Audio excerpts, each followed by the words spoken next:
Okay, yes, this is being recorded so that people later can see it who couldn't make it today, so excited. So, welcome everyone. My name is Lisa Moore. I am the Environmental Education Outreach and Compliance Coordinator for the Town of Wellesley's Natural Resources Commission. It's a big, huge title. Basically, it means that I get to teach about the environment to residents in town. And I also work with the Wetlands Protection Committee in getting compliance to wetlands violations and things of that nature. So I work for the Natural Resources Commission, and this is Officer Jenny Smith. She is here from Animal Control Officer for the Town of Wellesley Police Department. And together today we're going to present to you basically Coyote and I added in Black Bear 101, because when we first were going to do this a few weeks ago, it was just a coyote talk. And then we had a black bear sighting in town. So I figured let's throw in a little bit about the black bear as well so that we can all be educated on how to survive along with these animals that share Wellesley as their home. So we're going to start with the eastern coyote. Wile E. Coyote, super genius. If you remember, I don't know, maybe I'm dating myself, but there was the Roadrunner cartoons, right, when I was a kid, and Wile E. Coyote was always chasing the Roadrunner, and he had all these elaborate plans to catch the Roadrunner, and interesting, they are intelligent, they are very wily, and they are very adaptable. And so we're going to talk a little bit about how these animals are able to coexist in pretty much any type of environment. You will find them in, a wooded environment. You will find them in an urban environment, suburban, the city.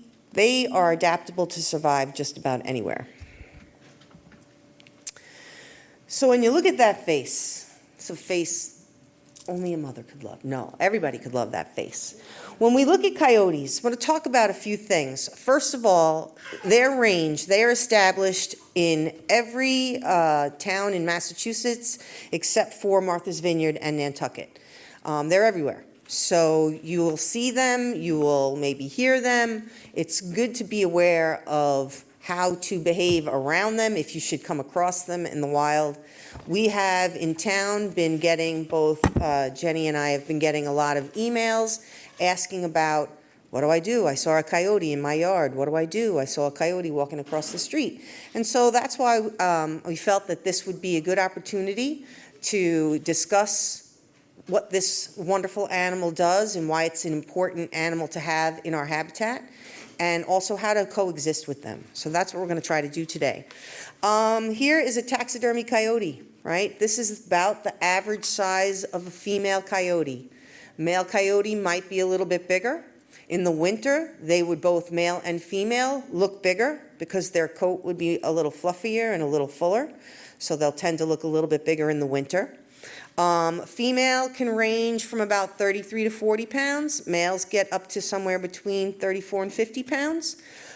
We do have in Massachusetts a wolf-coyote hybrid called a coy wolf.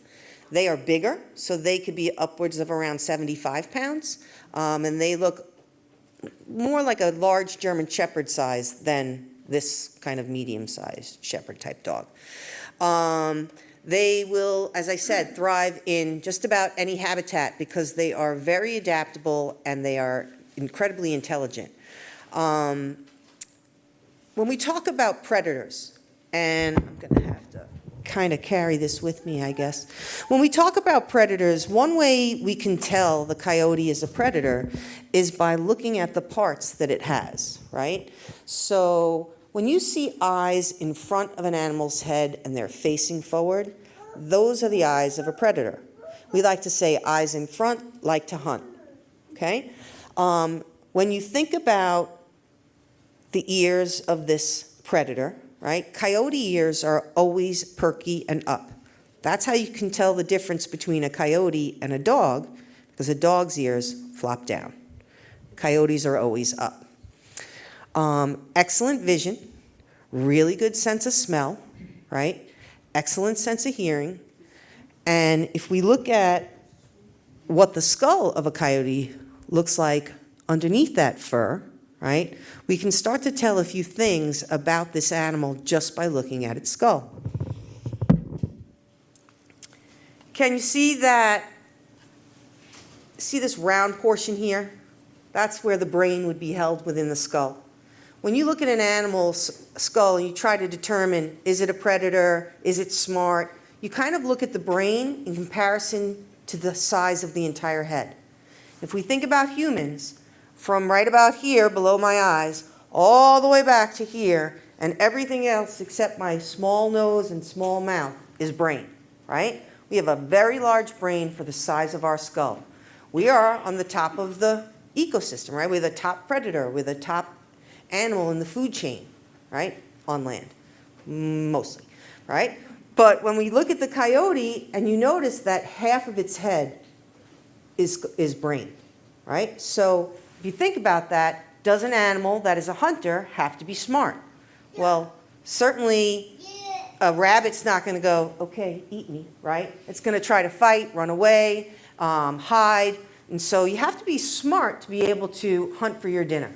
And even as smart as coyotes are, most hunting animals, when they go out on a hunt, the actual catch and kill rate is pretty low compared to the number of attempts that they have to take to get their meal, right? So, and that number would vary, obviously, depending on where the animal is living, what type of habitat, urban, suburban, forest. Coyotes don't have to kill a garbage can, right? So they're smart enough to know how to take the lid off your garbage can, root through your garbage and take the food that they want, and then slink away in the middle of the night, and you probably don't even know that they were there, right? So they have learned to adapt, and they have a big brain for that. If you look at the eye sockets, they're facing front, right? The nose, you see that it's a pretty large nose for smelling, right? And then the teeth, every single one of these teeth is sharp and pointy. The coyote's not going through the drive-thru at McDonald's getting a hamburger, right? It's not breaking out its fork and knife to cut up its dinner. So it better have all of the tools that it needs to be able to hunt and capture its prey, right? And so when you look at this, you can really see that it is designed for that reason. When we look at the coyote's form, okay, and the coloration, this is probably from a winter coat coyote. In the summer and the spring, the coat tends to be a little darker, a little more mottled brown, and then the winter, it tends to be lighter. Why would it be beneficial for the coyote to have a lighter coat in winter? Camouflage, right? Because we have more snow and stuff around. But if you notice, the coyotes are going to generally be somewhere in the range of colors between buff, brown, gray, right? And they can blend into that woodsy, foresty environment because of having this kind of camouflage coat, right? And seasonally changes to darken and lighten with the seasons.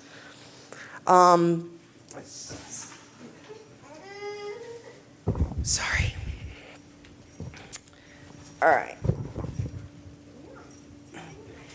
When we talk about the coyote, when you look at the side profile of that coyote, all right, you see how the ears are always up? Do you notice that the tail is hanging down? So this particular taxidermy, they made a mistake. Okay? Coyotes do not walk or run with their tail out like that. Dogs do. Coyotes don't. Sometimes you see fox with their tail out. But coyotes, their tail would be down. So it's interesting, when I got this taxidermy, I was like, they made a mistake. Right? So I'm not sure where this taxidermy came from, but I got it from somebody who was selling it in town. And but it's interesting that there is that one little mistake there, right? And maybe people would think that that's how they're supposed to look when they're running, but that's a good way to tell the difference between a dog and a coyote as well. If you look at the size of the coyote in relation to other animals, you kind of get an idea of kind of where they fall. They may look a lot bigger, but much of that bigness could be their coat being fluffed up, right? And if they're trying to look bigger, they will fluff up their coat a little bit to try to be a little bit more aggressive, right? When we talk about a coyote, the coyote den. Now, coyotes most of the time are solitary animals. They don't usually hang around in packs. You will have a mating pair that will kind of come together in the fall. They mate, they den over winter, right? And then in the spring, the cubs will come out and they will, then be with the parents for a while before they venture off on their own, and especially males will leave and go find new territory. Sometimes females will share territory, okay? When we think about coyote mating season, January through March, 63 to 65 days gestation period. So during that winter months, mom is in a den, basically, the mother and the father will both try to get food. And then when the pups are born, she pretty much stays in the den, and the father will come and bring food to her and the pups, if he's a good father, if it's a good coyote father. In the early weeks, the pups nurse from their mother. They are mammals like we are. After about 7 weeks or so, they start to get regurgitated food from mom and dad. And then at around 3 weeks after they're born, they'll start to move outside the den, but they'll stay close to their parents until they eventually leave. Around about 6 months or so, 7 months is when it's kind of reached maturity, and then it will move out on its own. If you see that the den, in the picture on the bottom right, you could see kind of how the den is situated, and that may be dug, that could be a natural formation that the coyote found and uses. It could be something that the coyote digs itself. I've seen coyote den in a giant brush pile, where they kind of find a way in and then they kind of clear out the bottom. I've seen a coyote den in kind of the dirt and mud on the side of a stream. So they will find a place where they feel that they can keep their pups safe, and that really is protected from predators getting in. And if you notice, there's only one entrance and exit there, and that's because the parents will guard that entrance and exit, okay? When we talk about habits of coyotes, they're mostly found individually or in a mating pair. Their territory is anywhere between 2 to 30 square miles. So I know one thing that I keep getting asked about in town by email from residents is, we have a coyote problem, what should we be doing? Now, raise your hand if you think we have a coyote problem in town. If you think there's a lot of coyote in the town, for some reason we have an excessive amount of coyote. Anybody? Raise your hand. Don't be shy. Yeah? How many think that there's probably not that many coyote in town? Raise your hand. Yeah. Well, now that I've told you that their territory is between 2 and 30 square miles, right, you can understand that many of the sightings that both Officer Smith and I receive emails about are probably from the same coyote pair, right? And we probably have a mating pair that is denning somewhere in maybe the North 40 area, somewhere along where the waterways kind of connect in our trails in town. And I have seen the coyote at Town Hall. I've seen it at 888 Worcester Street, where Town Hall has moved, in the parking lot. I've seen it when I'm walking my dog by Reed's Pond. I've seen it at the community garden. We've taken pictures of it through trail cameras over at the Vernal Pool, North 40 area. And all over town, people are talking about, sightings that they've seen. And it's very likely that it is a mating pair, and they're probably not more than maybe at the most 2 pair that would be around this town. And we have to think about, when we talk about predators, right, they have to have a food source. What do you think is a common food source of the coyote? Bunnies. Do we have enough bunnies in town? Raise your hand if you think we got enough bunnies in town. My goodness, right? If any of you keep a garden like I do, oh boy, do we have lots of. I planted onions, but I wound up growing bunnies because they took over my onion patch, and I I didn't have the heart to evict them. But we have a lot of bunnies, and that is a major source of food for the coyote. And when we talk about animals and their presence within our community, they are indicators of community health. The greater biodiversity we have in our town, the healthier our environment is, not only for the biodiversity that's living there, but for us as well. And so to be able to have coyote in our town means that we have a stabilized food chain where they're able to find the food they need. So they eat the rabbit. What does the rabbit eat? Every vegetable we plant, our hostas, the grass, everything, right? And when we think about a food chain or a food web, we're really talking about how energy flows through the environment. The grass, the plants get their energy from the sun. The rabbit gets its energy from the grass. The coyote gets its energy from the rabbit, right? And by having coyote in town, it tells us that the lower part of our food web is intact, because we could not have them in town if we didn't have a healthy ecosystem, right? Yeah.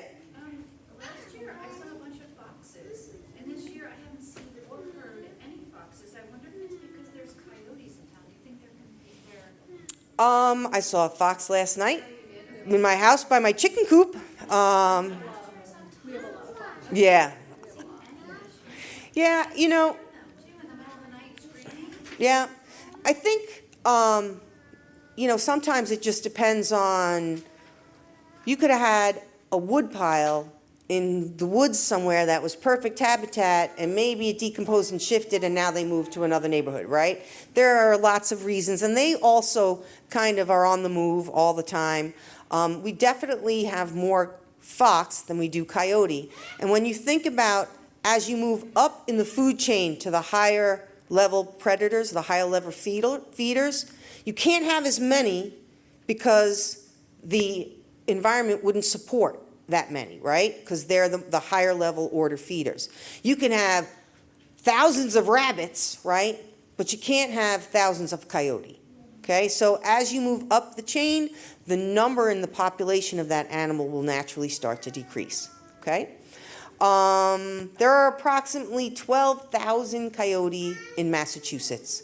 That means across the entire state. Okay, so they're not all here in Wellesley. Well, I was wondering, yeah, the, I think percentage of dog ownership or pet ownership has increased, you know, particularly with COVID. And I'm wondering, as part of that food chain, there's more food now for the kind of closet for. You know, So I mean, are there, the coyote's not naturally hunting our pets, you know, necessarily. It doesn't mean that they're not opportunistic. They are exceptionally opportunistic.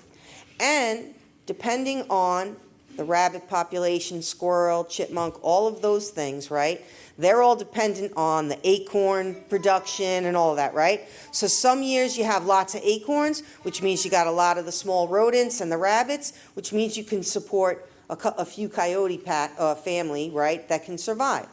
But if you have a particular drought, now, you know, we just came out of a drought that we were in for like 3 years. You know, we had a much lower amount of rabbit and squirrel and chipmunk because the vegetation had decreased significantly, right, because of the drought conditions. So it's cyclical. They're not, you know, they're not naturally trying to prey on your pets, but your pet, if you have a small dog and something that's, you know, 5-10 pound dog, and that coyote, if it's lean pickings because, you know, it doesn't have a lot of food, then it might try to get that dog, especially unattended small animals left in a yard. Coyotes can jump like an 8-10 foot fence. So, you know, and the electric collar does not affect the coyote. It just keeps your dog trapped in the place where it can't get out of, and the coyote can get in, right? And so that's kind of a thing that maybe people, when they own dogs and they use that electric collar, they don't necessarily think that, well, my dog is trapped in here if a predator comes through, right? And so that's kind of what happens with dogs maybe left in a yard. Coyote will also be drawn to your yard if you have things that are going to attract it. Garbage pails, okay? Have you gone out in the morning and you find your trash all torn through? Could have been a coyote, could have been a raccoon, right? Could have been a number of animals. And either the garbage or the other thing eating the garbage could have attracted the coyote. Pet food, that's another thing you don't want to kind of leave out. And unmanaged pets, because especially small ones, they will, look at it as a food source. They don't know that that's your pet. They just see a small animal that they think would be tasty, right? If you want to hear some coyote communication, they communicate by vocalizing. And there's a couple of different kinds of vocalizations that they make. And here's some calls. Give it a second. You can hear the wind.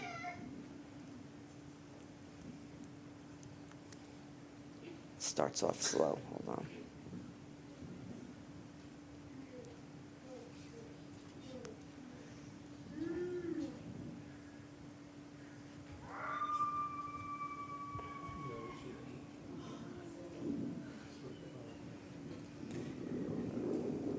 Now, when you hear that,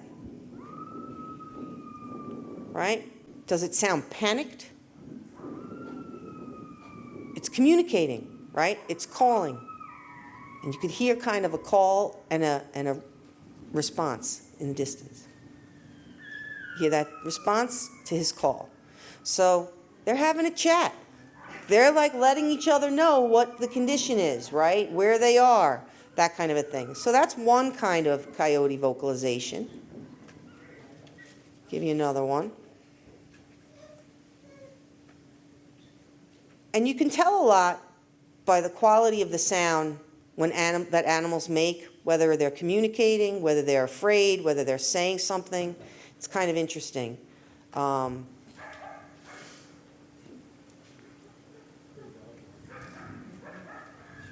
Is that a dog or coyote? No, this is coyote. Sounds like a dog. They do bark. I mean, they are in the, canine family. And you hear the sound of this is a little bit more agitated, right? So maybe they smell something. Maybe they smell something to eat, right? Maybe they're, chasing something in the forest or something like that and letting their other coyote mate know that, it's coming around. But you can definitely hear the the change in the timbre and the kind of what that sound is telling you. And then one more, just to hear.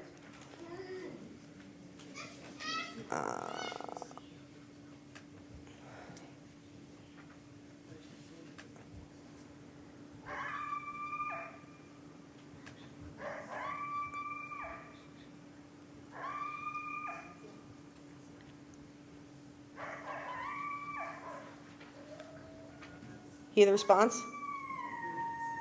Right? They're just totally talking to each other, right?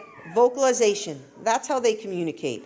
So, we don't know how to speak coyote necessarily, but they certainly do use vocalizations to communicate with each other, and their call can be heard for quite a distance. So sometimes, at night, especially when a lot of the other sounds of the day are not around, you may hear a coyote and think it's like right in your backyard. Could potentially be, a half a mile away, but you're hearing the sound because the other sounds of town are diminished at that time, okay? This is a picture of a coyote that was at the Weston Road Community Garden at 3:22 a.m., May 18th. And I don't know if that's the one you've been seeing around town or if it looks like the one you've been seeing around town. I do think we have, as I said, a mating pair, and I believe I've seen a juvenile around town as well. And I think that you mentioned that somebody saw puppies, right? Pups somewhere, so you'll share some more information about that. All right, so that's the coyote. We're going to move to the American black bear. Can I ask, Oh, sure. do they usually go out at night or is it Coyote? early morning or are they? Coyote are going to go around when the hunting is easiest, right? So dawn and dusk, they tend to hunt a lot of the things that are moving around at dawn and dusk, right? Like the small rodents and things. It does not mean that they would not hunt during the day.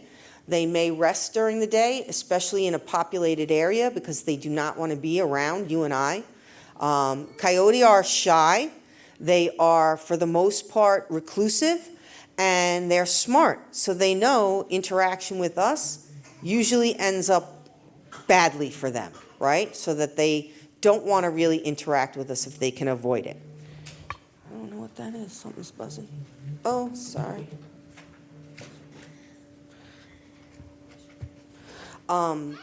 So if that answered your question, yeah. But I have seen them out in the middle of the day, just sitting, relaxing in the sun.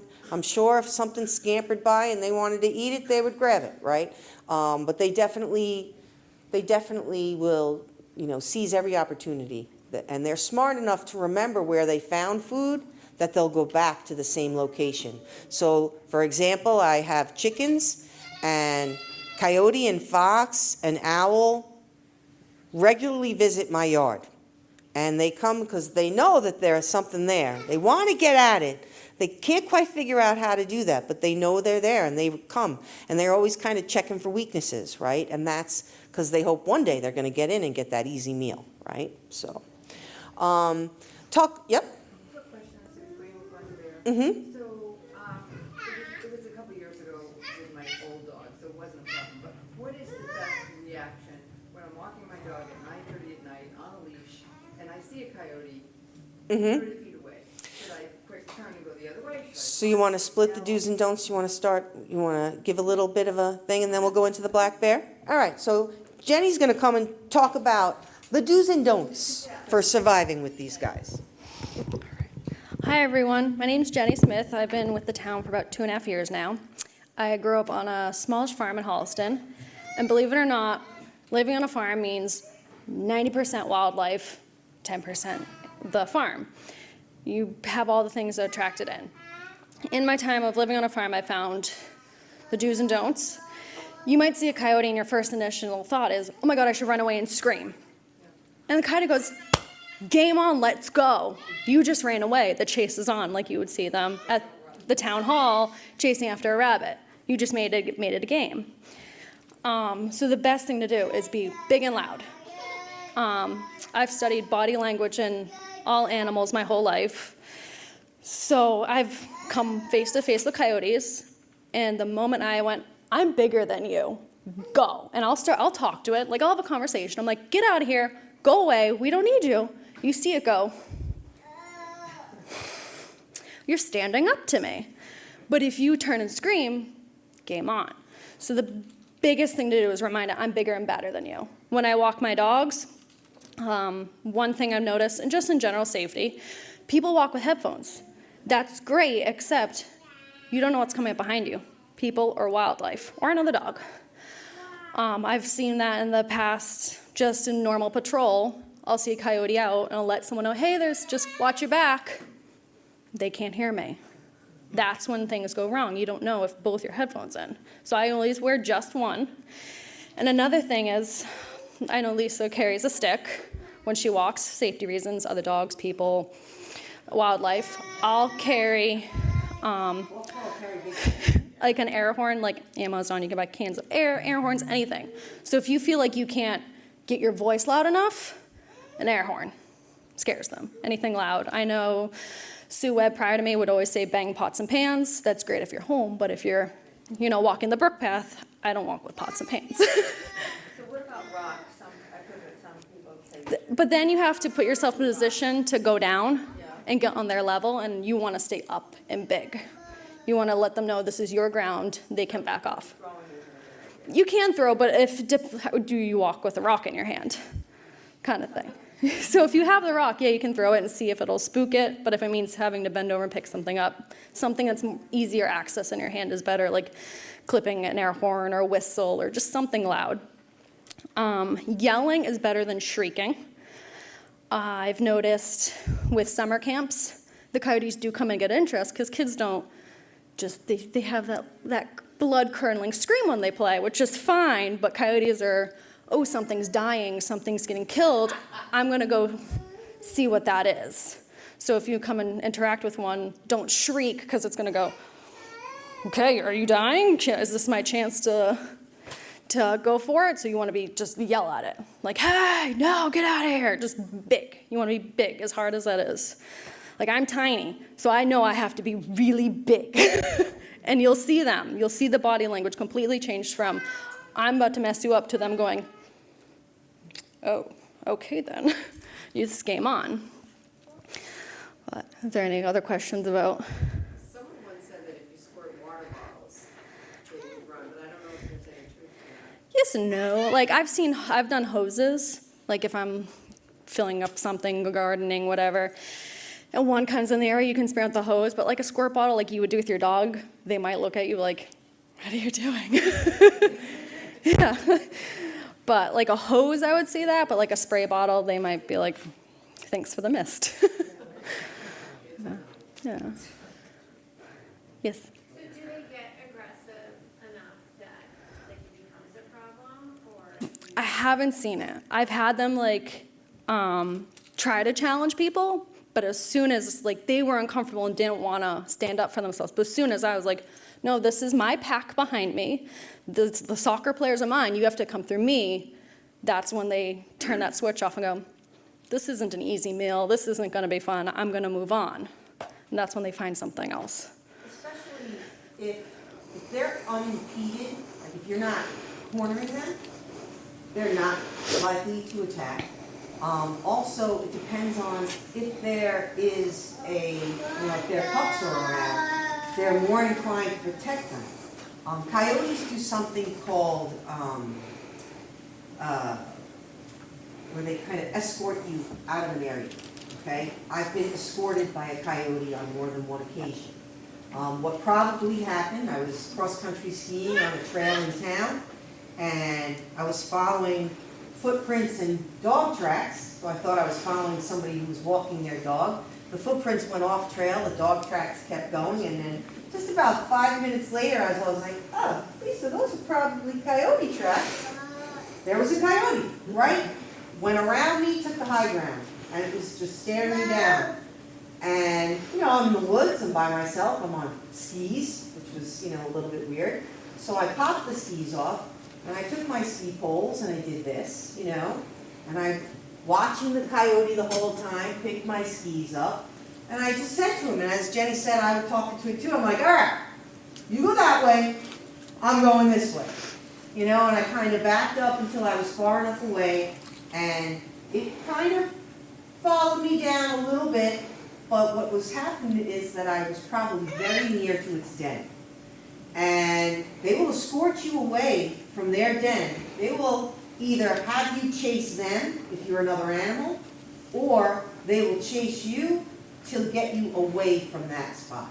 So they're really not out to hunt us, to attack us. They're all about defensive, right, of their self and their, cubs, especially if they have them. And especially depending on what type of season, when in the season you find them, they're more likely to behave aggressively if it's around that breeding season or when they have their cubs. Make sense? Anybody else have questions about coyotes and how to address them? So, over near Centennial, Mm-hmm. so like, just at 3 o'clock in the morning, you hear, howling, but it doesn't sound like that, so I'm thinking that it's fisher cats. And what do they sound like, and what do they do? Fisher don't actually make those vocalizations. That's kind of a misunderstanding Okay. that people have. Fisher are pretty quiet. Yeah. Fox, though, Fox, okay. especially gray fox, will make like that blood-curdling screech, like something's Yeah, being murdered yeah. in the woods. Yes, that's it. That's right there. probably a fox. Okay, Yeah, everybody thinks that's a fisher, but really, they don't really vocalize fisher. They may hiss, but they're not making a Yeah. screech like that. But gray fox, which can also climb trees, one of the fox that can climb trees, are often mistaken for fisher. And that's where that idea that the fisher are screaming, yeah, it's really the fox. okay. So what would you do if you came across a fisher? Would you? Watch it, it's pretty cool. It's hunting something. Because I've heard that they just come at you, they're ready for you to come by. They're No. about the size of a cat, a pretty big cat. Yeah. They also really want nothing to do with us. Most of the wildlife, especially wildlife that's living around in a suburban area like this, have a sense of people are a problem, right? Cars are a problem. Like, they don't want to be near us very much. They'd much rather climb up in a tree and hide out there until you walk away, and then go to try to hunt the bird, the squirrel, or whatever that they were trying to eat. Now, will a fisher get your cat in your backyard if you have an outdoor cat? Absolutely. Absolutely, it's on the menu, right? But they're not likely to come to you. They really, and you almost never see fisher. If you've ever been lucky enough to see one in the wild, that is a rare occasion because they are very reclusive. Yeah. If let's say a coyote chases you to get you away from the den, will they stop chasing you once you're away from the den? For the most part, I mean, again, they don't want the interaction between humans because they know that it's bad. And as Officer Smith said, you don't want to run away from a coyote because you're adding to that chase mentality of the animal, and it puts it into kind of like a hunting mindset, right? What I always tell, especially I teach a lot of young people on trails and stuff like that, it's kind of why I always carry a stick when I'm on a trail, because the stick puts a distance between me and the animal. So if you can, as you're running away or as you're trying to back away, see a stick, grab it, right? I also like to tell people, you know, your reach with your foot is pretty far, right? So if you had to defend yourself, kick it would be my first suggestion, right? To protect your hands for other defensive things, okay? But again, they're almost never getting that close to you because they are really not that kind of an animal. It's not as if it thinks we're, you know, a fair fight kind of a thing. But as a smaller person, I can understand it. It might be imposing with this animal. So you get your arms up really big. They say you harass the coyote. Ah! Deep voice. Ah! Stamp your feet. Go away! That's what you do, right? You don't run. And you really get loud and as deep as you can get. Because that means you're serious, right? Give me one. Give me your best coyote. Ah! Don't be ashamed. Come on, do it. It's fun. Because if you practice now, if you ever need it in the future, you'll have done it and you'll feel confident. Right? Everybody do it once. Everybody give one. Ah! There you go. All right. Oh. See, that's the reaction you want from a coyote. Get scared and run away. Oh, sorry.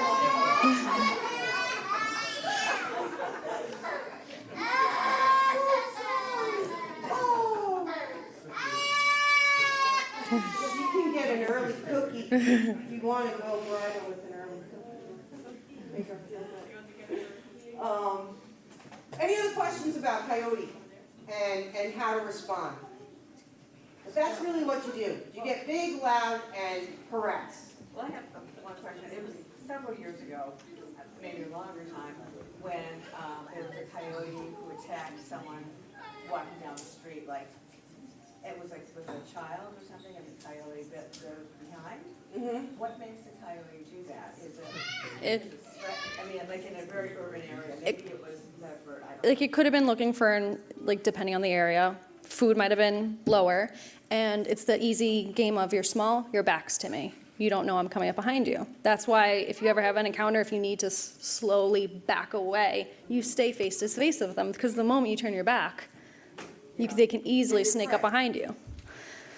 So it could have been, yeah, depending on the area, you know, food could have been low. I know, Also being a young coyote, yeah, trying yeah. to figure things out, you know. The sometimes. juveniles owner is the smartest.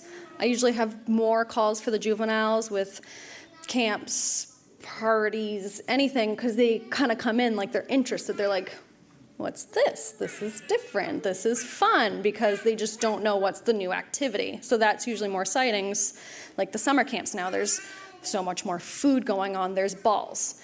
Everyone gets really upset, but if you have toys in your yard, it almost attracts them in, because they're still canines. You leave marrow bones, Nile bones, all that in your yard for your dog, a coyote is going to happily play with it too. I have those big horse jolly balls for my dogs.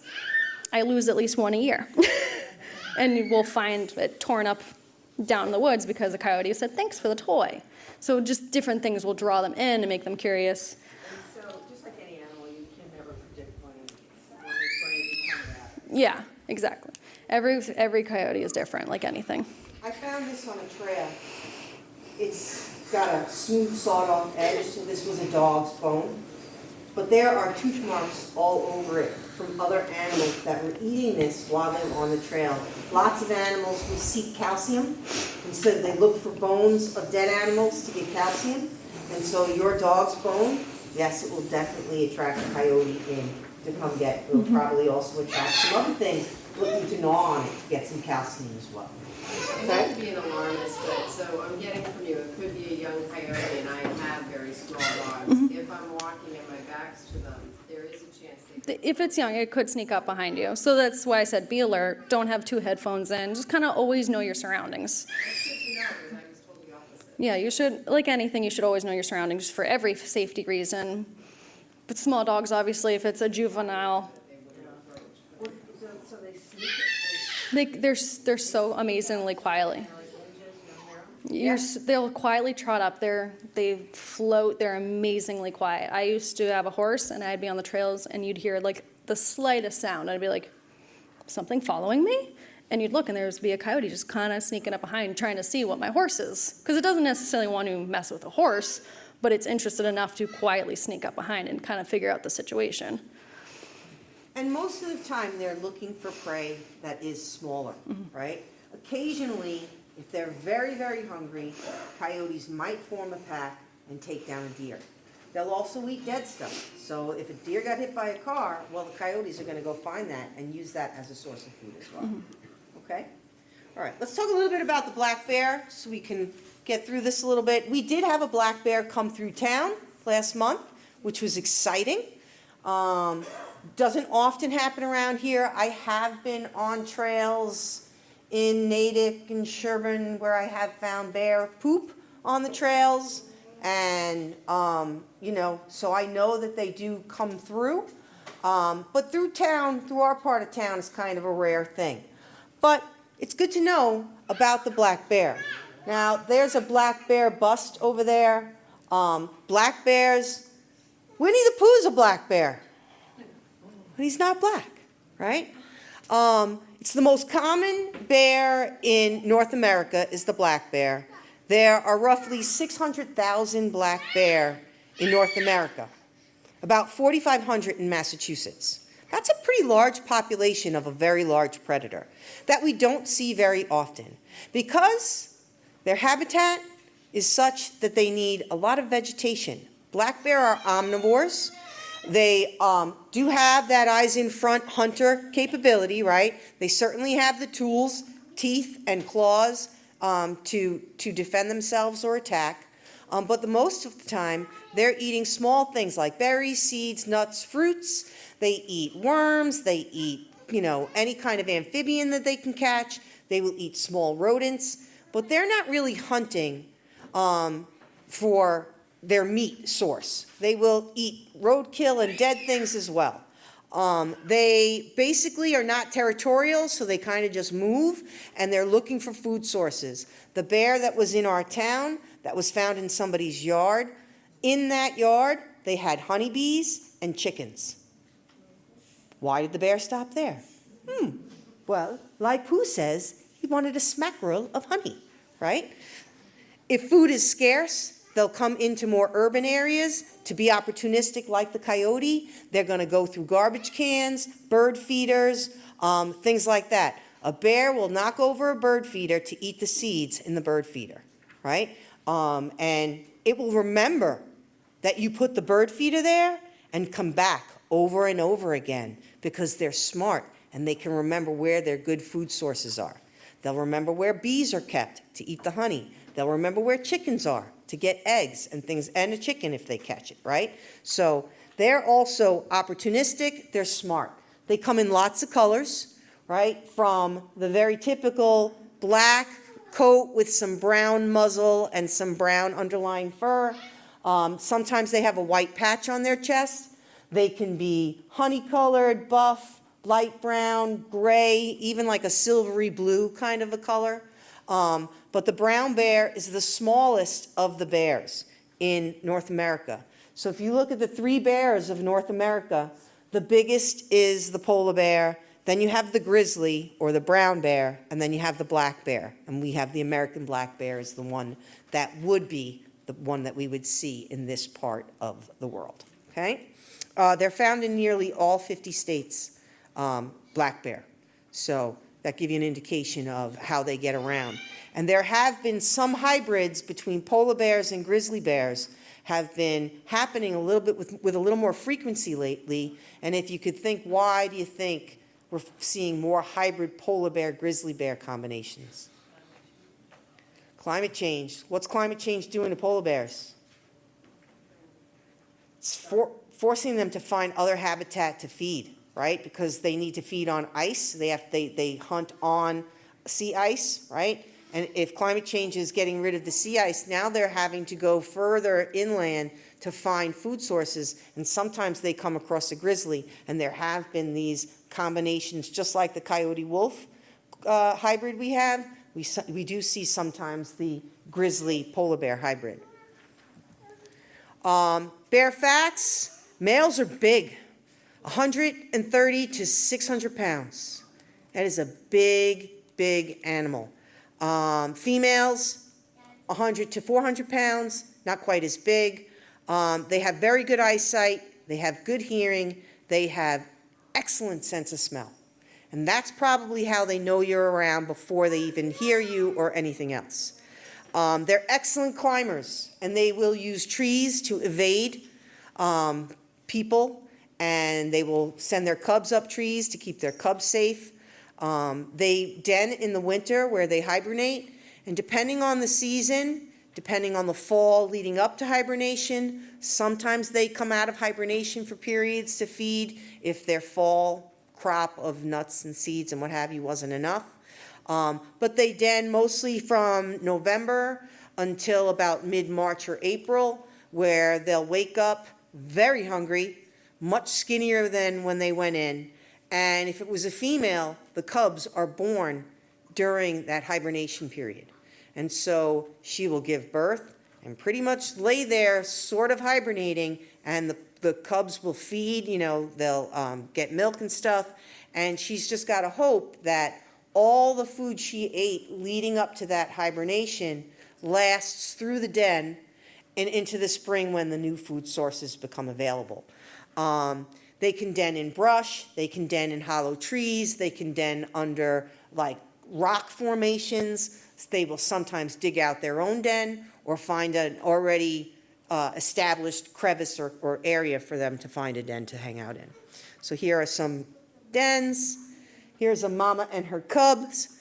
You usually see between 1 and 3 cubs when they have their cubs. I actually was hiking in New Hampshire and with my husband and my dog, small dog, and we were climbing and we heard branches snapping.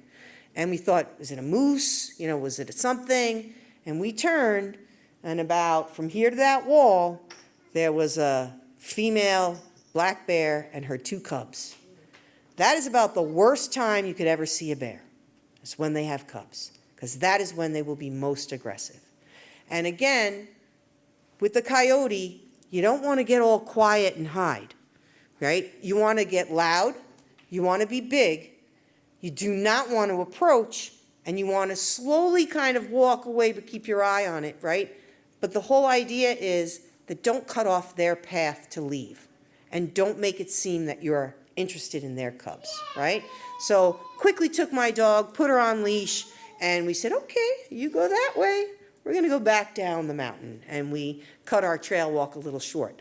But you know, they're very smart, and we make so much noise walking through the woods that it's very rare to sneak up on a bear, okay? And you know, I a lot of times take a lot of young people out on the woods, so, you know, I have like a bell that hangs off of my bag and stuff like that, because you want to make noise, because you want to let these predators know, or these larger animals know that you're there, so they kind of escape without you having to run into them.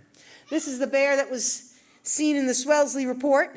Tom Ahern was the resident, caught this bear here in town on camera, and that was over by the Sudbury Path, so out closer towards the recycling facility in town, that area of town. Okay? And any questions about how to coexist with these wild animals that call Wellesley home? Well, I have another, Jenny, what, Come on over here, Jenny. what do you do if, you know, you're in the woods, not that I am frequently, and there's a bear that looks like it's getting a little aggressive and thinks you might be tasting. Fight back, right? Bite That's what back they, or fight back. Especially black bear. Grizzlies and polar bears are a whole different breed of bear. We don't have them in this part of the world. But black bear, they're omnivores, but they're really more interested in the berries and the acorns than you. However, if you come across one, you startle one, and it got aggressive, fight back with everything you got. So you don't want to run. They're faster than you. And if you have your back, you can't see what's coming, right? A big thing is, go for the eyes, right? Scratch, poke, that kind of thing. A bear does not want to have his eyes poked, right? Any animal that has to be a predator or, you know, be concerned about that kind of thing, that is your best defense, is to fight back. They say for grizzlies you play dead, because they supposedly won't eat something dead. But I have a hard time playing dead because, just saying. Any other questions? Yeah. So we go to up to New Hampshire a lot, and recently since COVID, there've been more bears around our neighborhood because after COVID it got really quiet years before, and they're still kind of in the area, and apparently someone has been feeding the bears. Oh. Which is why they haven't moved off and they keep coming back. So, I guess, what is the likelihood that, like, you know, if we're out and about walking through the woods in New Hampshire, that we need to worry about? You said to, like, have, like, whistles or bells or something. So are they most likely gonna leave you alone for the most part? For the most part, if you know, in New Hampshire, they, like, almost at every hotel, they'll give you a bear bell if you're going on a hike. It's just like jingle bells. Right? You put it on your backpack so every time you take a step it jingles, right? Yeah. Well, you're just letting things know, oh, there's something coming, maybe I should move off track, right? So for the most part, they want nothing to do with you. Like the coyote, they associate humans as a problem, as something that doesn't usually end well when they have interactions. The biggest problem we have is when animals like a wild coyote or a black bear get habituated into interacting with humans. That's when they become a problem animal. And it's not the animal's fault, it's our fault. Because now we let them get associated with us, and then they become curious and interested, and then the next person that walks by doesn't know someone's feeding a bear in the area, and that bear comes over looking for food, and that's when a bad negative interaction occurs. So what should we do about the neighbor feeding the bears, besides just telling her off? That is something to probably bring up to your animal control officer. That or environmental police, that's when they, It is illegal to feed bears? and wildlife in general, it is illegal to feed any wildlife. But that's when environmental police would be involved, because that becomes a huge state legal issue with more than just the town is putting others at harm more than just that person. Anybody else have questions? So I'd like you to take an opportunity to come up. You can look at all the artifacts I have here. I got predator stuff on the right, prey on the left. I just ask you, don't touch the bear or coyote because I got them and I don't know how they were taxidermied. And old taxidermy used to use like arsenic and stuff, so I don't want you to touch it because, well, the fur doesn't grow back and it could be contaminated. I also invite you to grab some iced tea. There's some bear and coyote cookies. They're not made from bear and coyote. They just look like bears.